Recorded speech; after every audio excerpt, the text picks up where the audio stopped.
Қайырлы күн, құрметті менің тыңдармандарым. Құрманың 10 түрлі пайдасы. Құрма дәруменге бай жеміс түрі. Бұл жеміс көбіне Рамазан айында дастарханымыздан табылып жатады. Ал бүгінде ғалымдар дәруменге бай жемісті жиі тұтынуға кеңес беріп отыр. Көптеген халықтарда құрма қасиетті тағам саналады.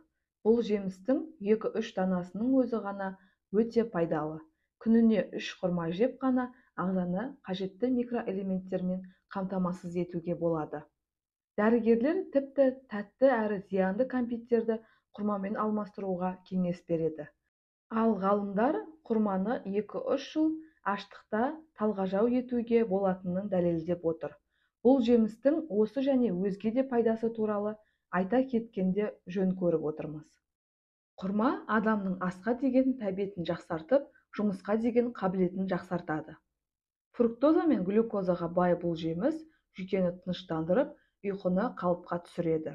Ғалымдардың зерттеуі бойынша, құрманы көп жейтін адамдарда өкпедегі қатерлі дерт пен ауру кемде-кем кездеседі екен. Құрма құрамындағы магний бүйрекке тас жиналмаудың алдын алады, сондай-ақ ағзадағы тұзды шығаруға көмектеседі.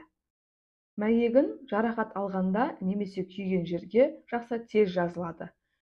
Дәрігерлер құрма жемісін тіс жиегі жиі қанайтын жандар мен туберкулез дертіне шалдыққанда көбірек жеуге кеңес береді. Құрма иодқа да бай.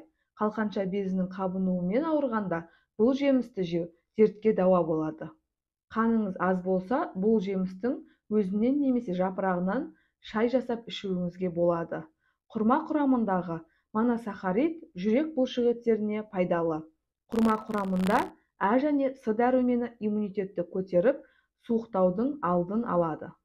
Керек кеңес қажетіңізге жарасын. Арнаға тіркеліп, лайк басып, комментарий жазуды ұмытпаңыздар.